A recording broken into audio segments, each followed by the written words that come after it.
And Nancy is from Nancy J Design. We met through Instagram, so it's our first time seeing each other virtually.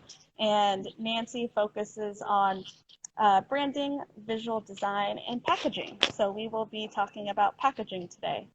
So again, thank you so much for your time, Nancy. And I'm just really excited about this topic because I know that we've had a lot of questions, surrounding about alternatives to packaging, and then as well as just with COVID-19 and everything, I just feel like there's so many people that are, working from home, and, packaging, shipping things to their house and everything. So it's just a lot more consumption. And I feel like this is such an important topic for them to know as well, and what to look out for. Yeah, absolutely. Well, thanks for having me. Of course. So I first wanted to start off with just a couple of questions for the audience to get to know you a bit better. So we can get started with just what inspired you to start your eco business. I love just the word eco business, of being, eco-conscious minded. And when did you start Nancy J Design? So I started Nancy J Design 2 years ago, just under 2 years ago. And I've been working as a graphic designer for 10 years. Prior to that, I was working as a product developer. So I've been in 2 different industries, but eco or sustainability has always been important to me. And because both of those industries, I was in the fashion industry prior to this, and the waste in the fashion industry is just, as we all know, like unbelievable. And then when I moved into graphic design, I realized, this industry outputs a lot of waste as well. And I felt like when I started my own business, that packaging, as a designer, packaging was probably the area where I could make the biggest impact in terms of sustainability. So that's why I focus on that. Wow, yeah, and that's great. You just led to my next question, what made you focus on packaging? So it's great to know that within graphic designing, like you just said, you really focus on packaging because you can make an impact there. Yeah. So choosing to work with eco-focused businesses, and then, focusing on packaging as well. Okay, awesome. And can you just give us an overview of what you do for clients with packaging? So it depends. It depends where they're at and how much they want to involve me in the process. So sometimes a lot of people will come to me and they already have their supplier. They already know kind of what they want. They just need the design created. So I'll talk to them about what they have developed so far, or their ideas so far, and then I'll offer options and just sort of consult, I suppose. And a lot of times they do take me up on those ideas, and we'll, change things around, and maybe their original idea becomes something else. And then with other clients, sometimes they come and they just have no idea where to start. And so then it's a bit more of an involved process where we have to look for suppliers and sort of like build the whole system for them. Yeah. Okay. So, yeah. Got it. Yeah, and we'll definitely, get more into that. I guess at first, I'll start with a few questions that people submitted prior, and we can cover those. And again, if anyone listening, if you do have questions, we are going to answer questions live, so you can submit them within the comments. The first question here is, what does sustainable package mean to you? So I would say, I don't, did you watch the latest David Attenborough film? No, I need to. I keep hearing about it. It's good. I just want to just quote from there that I posted on my Instagram the other day. And he says, anything that we can't do forever is by definition unsustainable. And I think when you're talking about packaging, we can't keep putting packaging in the landfill. Like, we can't. So I think sustainable packaging to me would be packaging that never enters the landfill. Yeah, and that's pretty simple, right? It's just really thinking about the life cycle of your product, and also thinking that the packaging is also included with your product as a whole. Yeah, right. Definitely.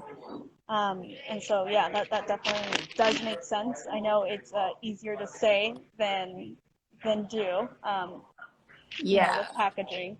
And so I guess with another question that was submitted was with packaging, and you already kind of mentioned this, but where should a business owner or an ecopreneur, where should they start with it? Yeah.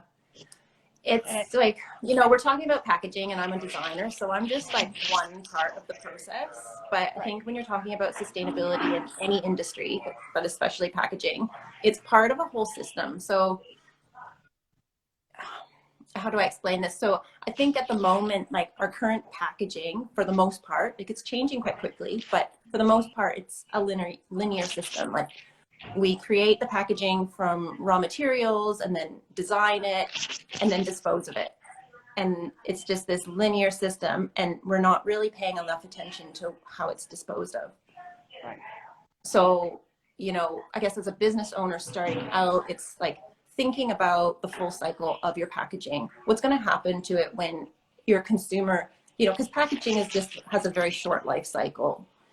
A lot of the time, it serves its purpose of, transporting your product, and then people throw it away. So I think for a new business owner thinking about how can I make my packaging have a longer life? So maybe and we can talk about this later, but like, I think the most important part with anyone who's creating new packaging is to think about how is that packaging going to be thrown away? What's going to happen to it when it's not needed anymore? Even though the most exciting part is how's it going to be designed and how's it going to look. But Exactly. I think the most important part is, considering like what's going to happen when we don't need it anymore. Where is it going to go?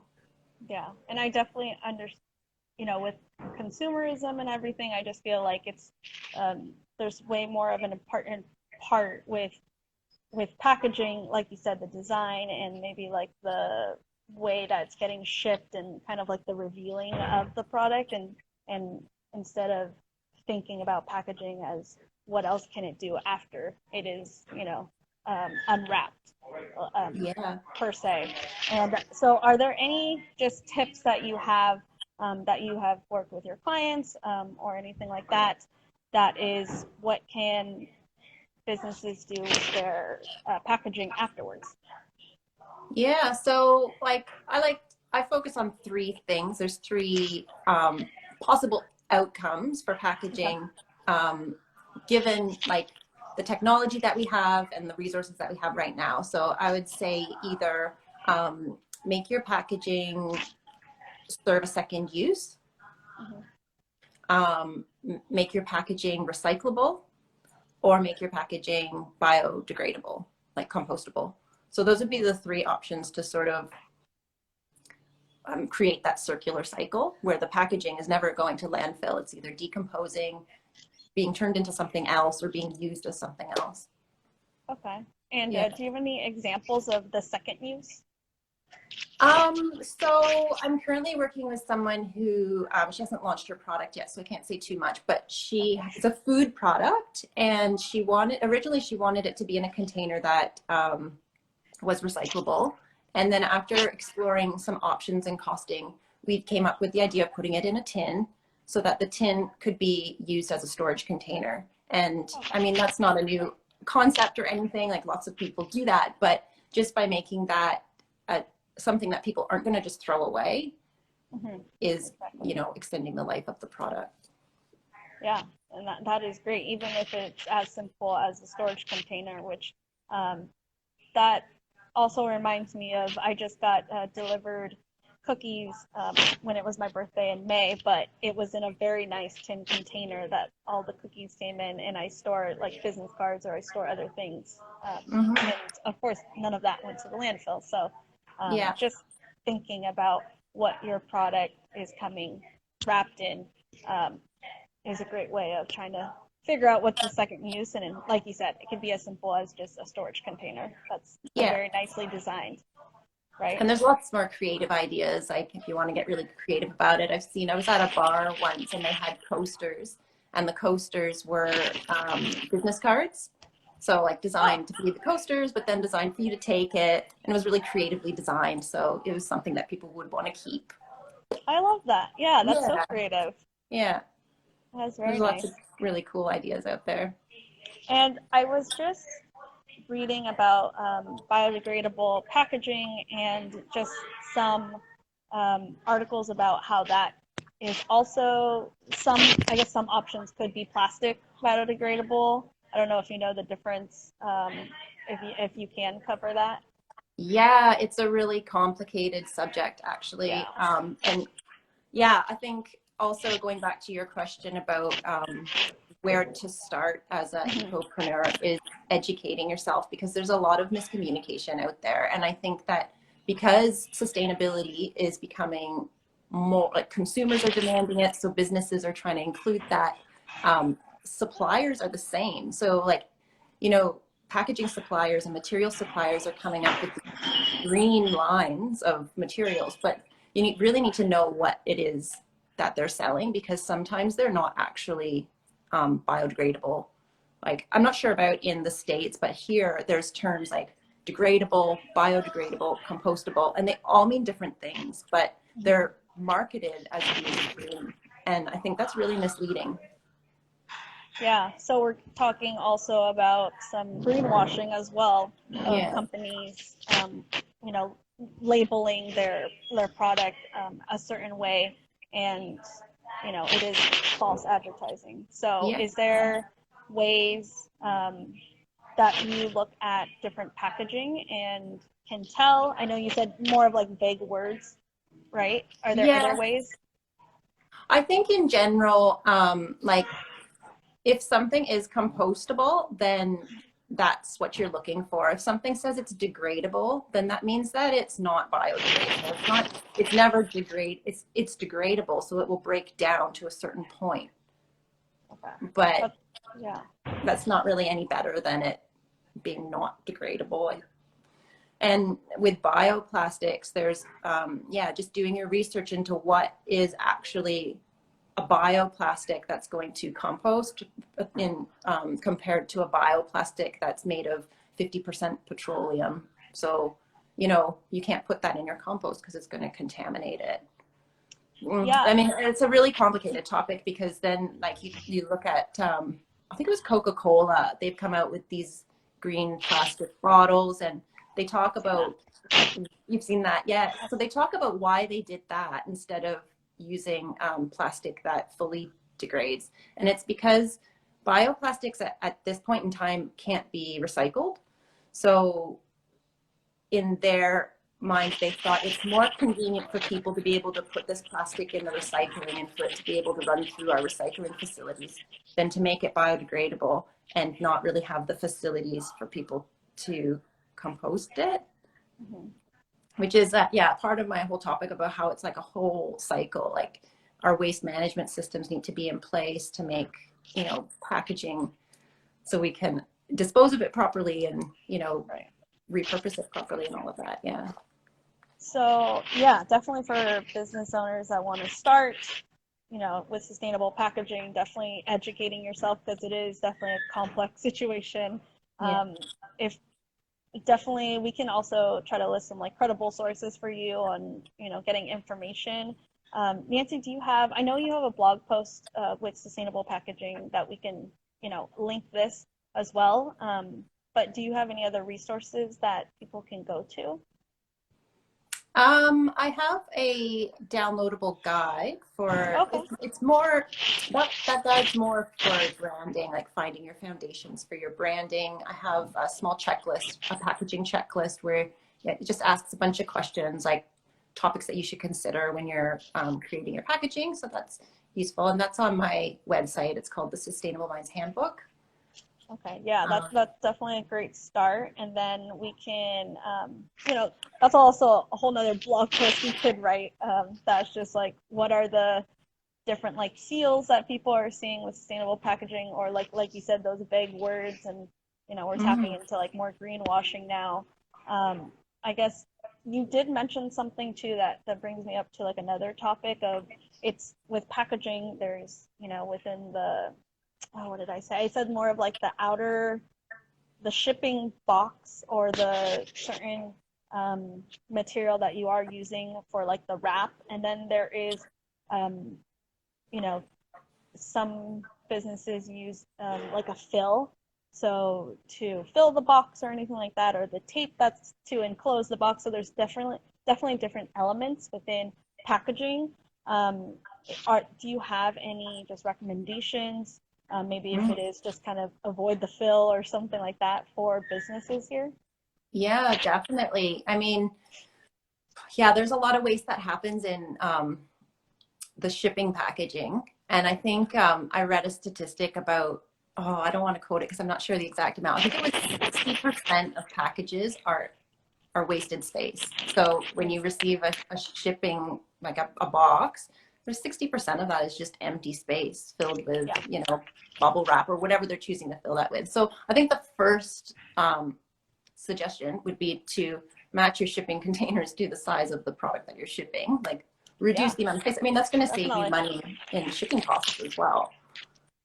I've seen that way too many times with such a bigger box with such a little Yeah. item, and especially, even with Amazon, like you also, I know that's a whole nother subject as well with Amazon, but like, yeah, if you purchase 2 items, it comes in a huge box, and Yeah. it's just such a waste. Yeah. So it is, but yeah, there's just so many elements within shipping, I guess, to consumer of what you can do. So avoid the fill, or are there any alternatives that you recommend for the fill? Yeah, there's lots of options out there. I see a lot of companies using the biodegradable peanuts. They're made packing peanuts that are made out of cornstarch or potato starch or whatever it is, and they just dissolve in water. Or you can throw them in your garden and they just dissolve. There's the cardboard honeycomb fill. So Okay, it yes. serves as a bubble wrap. But I mean, if your product's not breakable, I don't see any reason why you need fill. If it fits if it fits well in the shipping container, then it should be secure enough in a cardboard box. But another Yeah. thing to consider is stickers. Stickers are actually quite wasteful in a lot of ways that people probably wouldn't realize. Like even if your stickers are paper, it's that film that you pull off the back of the sticker that is going to waste. Right. And if that's not compostable or biodegradable, then it's kind of like, yeah. So thinking about how can you reduce sticker usage on your packaging if they're not fully compostable, which I don't know if there's many out there that have both the liner and the sticker and the adhesive are all compostable at the moment. I'd be interested to know if anybody knows of one though. That would be great. Yeah, that would be great because I don't know any either. Yeah. And then also considering packing tape, which I know a lot of people are making paper packing tape and compostable packing tape now. So that's good. But yeah, just keeping in mind, like every little element that you're putting on there is essentially going to go in the garbage as soon as the person opens up the box. So yeah. Yeah, definitely. So for recommendations for business owners and ecopreneurs, it's definitely just taking like an audit of what you are packaging right now. What's all the packaging encompassing? I would also take in consideration that like when you're thinking of the whole life cycle of the product, you also said like you start with your raw materials. And then also I know with that's like the transportation that comes to you or comes to like your manufacturing of who is, actually packaging your product and everything. Yeah. And then the distribution of it and then the end of life. So it's, the first recommendation would be educating yourself, but also, take an audit of your whole business, shipping, your life cycle of your product, right? Yeah, and the overall impact. Yeah, we have a shipping company here at the moment that's they have solar powered delivery vehicles. Oh, okay. Just in Sydney at the moment, but yeah, I'm hoping to see more of that sort of thing. I've seen a lot of compostable mailers, bags, which is great. That's been quite popular over the last couple of years, and yeah, just more solar powered vehicles on the road. Like all of these things together creates a massive impact. Definitely. I guess so. Yeah, we've been talking more B2C. Is there anything that's different that you've seen with B2B, with business products or services, with packaging? I'd say, I guess, if you're working with businesses that you trade with frequently, probably it would be good to collaborate and find ways to like offer refill or return type systems. So Okay. And for yeah. those that don't know, that may not be familiar with those terms, do you want to just do a quick overview? Um, so I guess it would be like if you're a salon and you frequently get new products in for like hair care products, instead of having them shipped in new products every time, maybe you have a system in place where they refill the containers for you. Or I get a vegetable box every week, Yep. and they have a system where you return the old box when you get your new box. So they just are, it's like a return and reuse system. Mm-hmm. And it's a collaboration between, I mean, that's business to consumer, but that the same idea.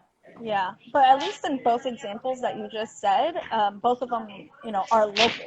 So Yeah. one example, or excuse me, one recommendation would be that, like, instead of maybe outsourcing to get possibly the cheaper product, it could be that you're sourcing locally, right? And Yes. you're eliminating like the transportation, which is a huge factor, of course, with the environment. Um, so that could definitely be like with B2B, why not sourcing locally? Yeah, definitely. Sourcing locally is definitely a huge factor, especially now when, shipping from overseas is taking longer and more expensive. Like it's hopefully you'll see more of a shift in that, people sourcing locally. Yeah, definitely. Let me just check to see if we have any questions. If you do have questions for Nancy, that is the expert in everything sustainable Oh, packaging, let no expert. please write them in the comments. More than me, so I mean, you're just a wealth of knowledge. So I appreciate you taking the time. Another thing with packaging, let me see that I have. Just we've been talking a lot about businesses. Of course, this is the topic, but at least for consumers, we talked a little bit about greenwashing, at least, of the false advertisement that businesses do. Is there anything else for consumers? I don't know, at least within Australia with COVID, but like in the United States, everyone is at home, and at least recommending that, instead of maybe placing an order online every day or every couple of days that I've seen with my neighbors and stuff, it is maybe like reducing it to once a week, or just trying to do those small actions. Is there anything else with consumers that you would like to note? Yeah, that's a good point. Yeah, I have noticed there's a company that I order like personal care and beauty products and stuff from, and they used to have free shipping no matter how small your order. And recently they've just changed it to $50 or more is free shipping. And someone questioned them, like, why have you done this? It used to be free shipping. It's really annoying that we have to pay for it now. And her response was that it's really not environmentally friendly or cost effective to be sending single products. Like it's more products going out. So what you just said is absolutely true. Like try and consolidate your purchases a little bit. Maybe you buy them from one retailer instead of from 5, and that sort of thing is going to save on, shipping and delivery. It's going to save on packaging. It's going to save on a lot of, the impact will be quite huge. Yeah. And then the other thing is more for businesses rather than consumers, but I encourage my clients to communicate with their consumer how to dispose of their packaging or how to reuse it or that sort of thing, because it's really the consumer that is responsible for how that packaging is going to be. Right. Yeah. Of course, the business can put as much effort that they can, but yeah, you're exactly right. The consumer, if it's B2C, how they dispose of it is definitely important. So if you educate them on that level, is what you're saying. Yeah, and there's a great system that's been put in place here in Australia called the Australian Recycling Label Program.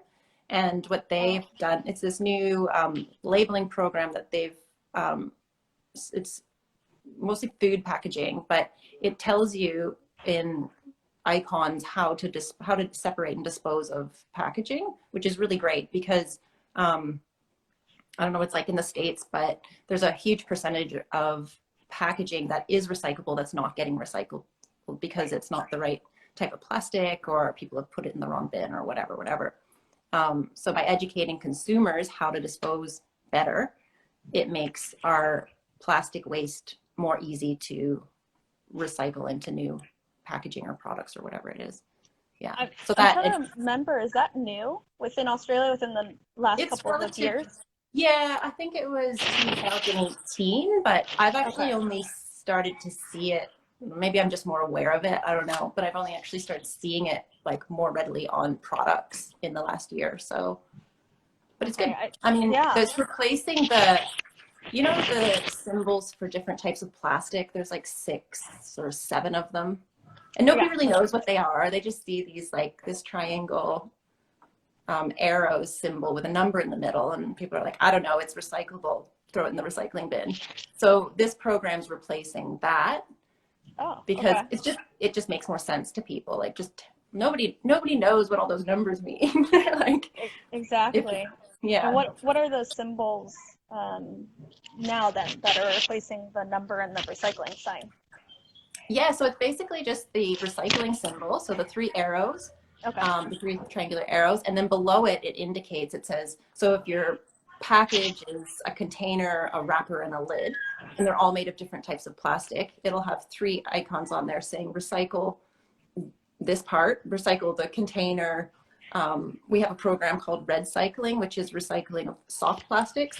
So maybe it'll say return to store the wrapper and dispose of the lid.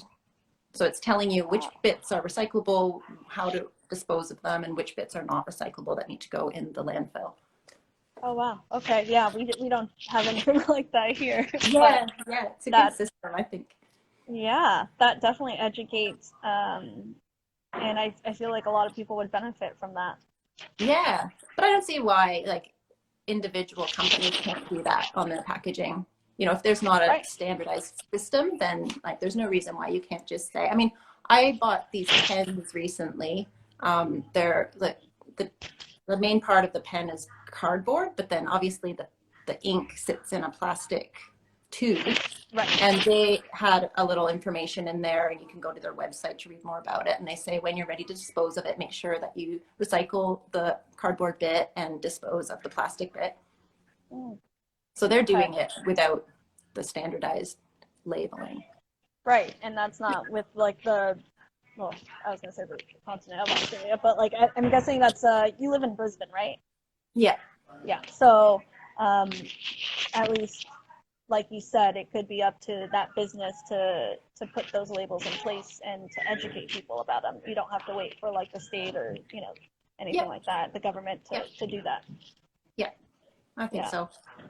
and that's great. I know at least with like Burt's Bees, and this was years ago, so I'm trying to remember. I don't know if they have this still in place, but it was that with like Burt's Bees chapstick that you collected, a number of them, and then they would give you like a free label to send them back, and then they would properly recycle them. Oh, cool. Yeah, that's great. Companies that Yeah. have that. Yeah, going back to the label issue, Mm-hmm. there's a printer here in Brisbane that they create biodegradable labels, and then they don't advertise it well enough for people or make it easy enough for people to do this, but they do have a recycling program where you can return the backing sheets and then they recycle them in a certain way. So that sort of system, like it's a great system, but unfortunately it's very expensive for companies to get on board with that, the whole like Right. collection system. But yeah, systems like that in place that make it easy for people to be a part of these recycling and return and disposal systems is what needs to change, I think. Yeah, I think so Yeah. too. And with businesses and communicating, I also think that it is okay to say, with your customers, we are trying a new system, or if, let us know about what you think about our packaging or anything, like getting that feedback and just being, like you said before, being very transparent with what you're trying to do is also important. Yeah, absolutely. Yeah. So I don't think we have any questions quite yet. I think we are, we've done all the questions prior. Is there anything else that you would like to share about green packaging? Um, I know it's a loaded topic, but at least I feel like we've covered B2B, B2C, at least. Yeah. Oh, I don't know. I guess I'd just say like just start somewhere. Like every little bit counts. So like I know it's overwhelming, especially as a small business, because a lot of the times these materials are more expensive and Yeah. like we're all working with tight budgets. So I think just start where you can and piece by piece, you know, try and do better every year. Yeah. Yeah. And And that's definitely a good point. Just start somewhere, like you said. yeah. Well, I will say one more thing that I was working with a business and they were telling me that at least for any of their B2B or anything, they kind of just saved all their, it's a very small business, but at least, you know, they are trying to make an impact, and anything that they got shipped with boxes or anything from their vendors, they kind of saved them. And then if they did need to ship anything, they were just, you know, obviously just reuse those boxes and stuff. So it could be as simple as that, and you're giving a new life to that packaging that was Yeah. basically a single serve, and now you're at least making a second use out of them. Yeah. Yeah. That's a super doable thing for most people to do. Like, I received some products the other day and the supplier said, you know, save this box and use it again. And it was nothing fancy. Like it was just a regular shipping box. But I think it's just like, I probably would have thrown that. Well, I probably wouldn't have, but the average customer probably would throw it away. Yeah. But just that little reminder, like, oh yeah, maybe I'll keep it for Christmas. Like Christmas is coming up. I'm going to need boxes. I'll just keep it. Yeah. Just those little reminders to. And that's so simple that it's just adding it to your packaging already, or if it is like, I know we talked about like decals and stuff already, but at least maybe like a stamp. Would stamp be more eco-friendly, correct? Yeah. That you have, and you're stamping it onto your boxes, or just something like that reminder you just said. That's Yeah. a very simple, affordable way. And like we already said before, it kind of just depends on your customers and what they're going to do, you know, Yeah. with trying to repurpose it, or if they put it in the landfill, it's up to them. So, Yeah. well, awesome. Yeah. Well, thank you so much. I guess lastly, if thank you so much for taking the time to answer all of our questions. How should people reach you if they want to get more information, or your guide that you said, the blog posts, everything like that? Yeah. So probably the best way to get in touch with me is through Instagram. Or if you want a copy of my Sustainable Minds Handbook, they can go to my website, or yeah, there's a link on my Instagram too that takes you straight to the download. Awesome. Yeah, and I'll definitely tag you within the post as well, so people can easily click and get to your profile. And just thank you again for your time, and I'm sure we'll see each other virtually. Yeah, that'd be awesome. Awesome. Well, thank you so much, Nancy. Take care. You too. Thanks a lot. Okay. Bye. Bye.